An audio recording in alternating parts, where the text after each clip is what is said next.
Welcome to my channel.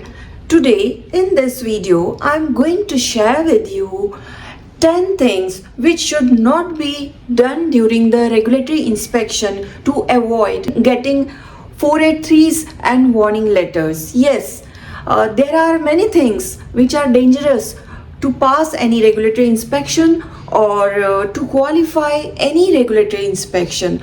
So let's discuss what are the things. Hi, I'm Dr. Rupali Paranspe, founder of Blue Ocean Compliance.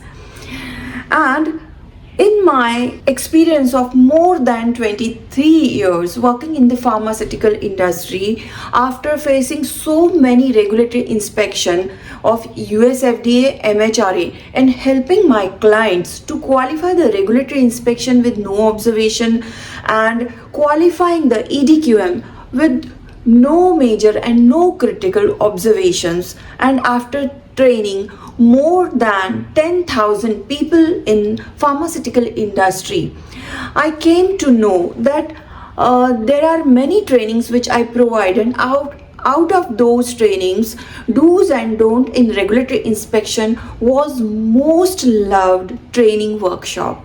Yeah, in that training workshop there are few learnings there are not only few but there are many learnings which are very powerful for the person who is going to face the regulatory inspection.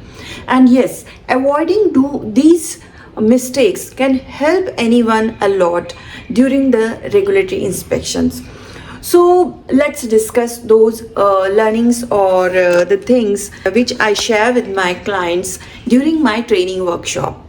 First thing, that do not make your SOPs more complicated just to show that your SOPs are so nice and wonderful, right? You must comply with the guidelines, but you should always make your SOPs such that they will be in line with the site, means they will be in line with your manufacturing site, right? And the complicated things which are not possible to follow on your site should not be made the part of your SOP at the last moment of the inspection. Means you are going to face the regulatory inspection within 1 week or within 1 month, or means not only not 1 month, but you are going to face regulatory inspection within few days.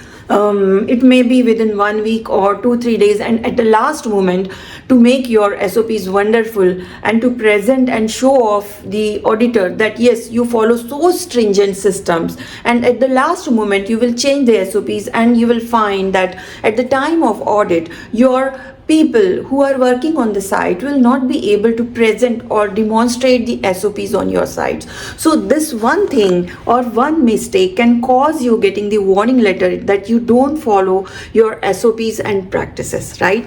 So this was the one thing. Another thing is that do not take your procedures or SOPs very lightly, right? You know many things, but you don't know your procedures or your systems, so it may prove to be very dangerous for your organization, right? So third thing is that you should not argue with the inspector. Yes, never argue with the inspector or regulatory inspector. Yeah. Fourth thing is that never challenge the ego of any inspector. Yes, you should not challenge anyone or any human being's ego. So this is I am talking about at the time of regulatory inspection. But yes, in life also we should not challenge anyone's ego, right? So this was our fourth learning. And another thing is that you should not correct the things unofficially, or you should not do the manipulation of the documents which you have already shown to the regulatory inspector. So this does not mean that which documents you have not shown you can do the manipulation or you can correct unofficially, right? So take the message properly, okay? So do not make the correction so unofficially in your documents, right? So, and sixth one is that do not share the fake or false information with your auditor.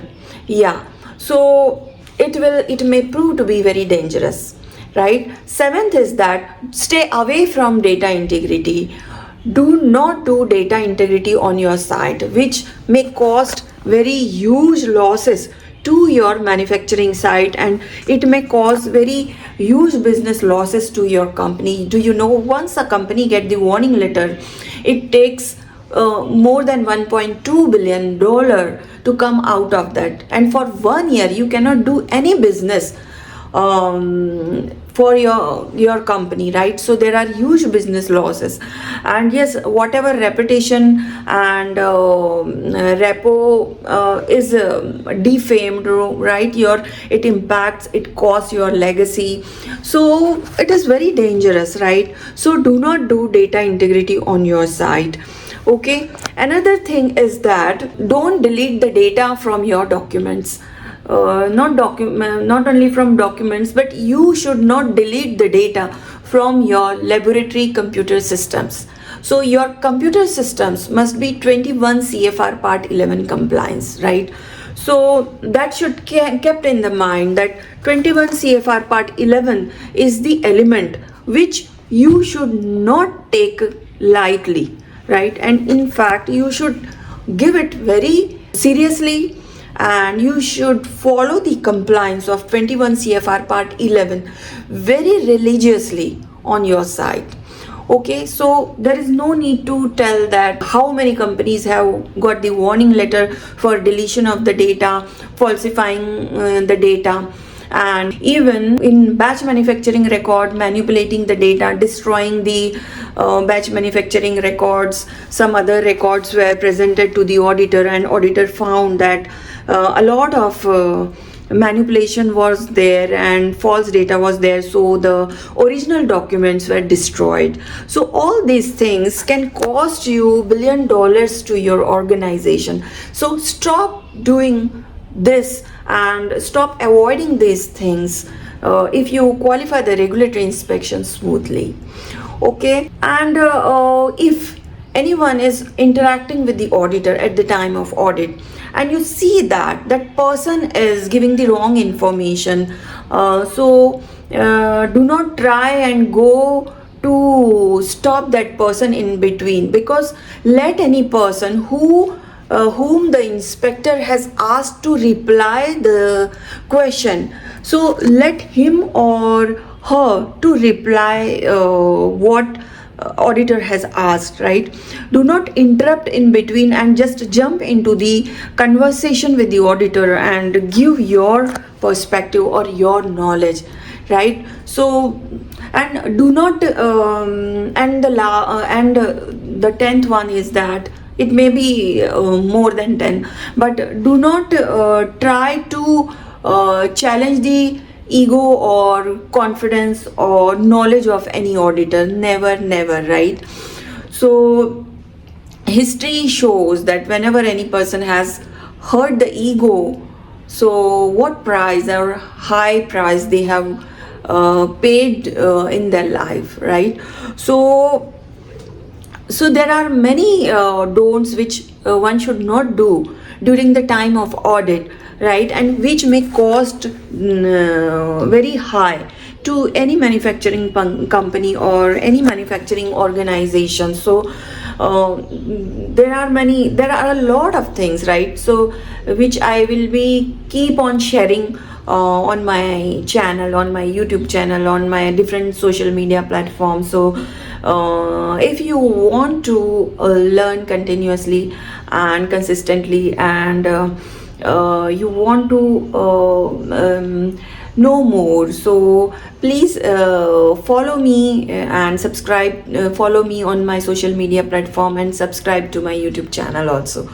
Okay, with this message, Dr. Rupali Paranspe signing out until we meet again. Bye.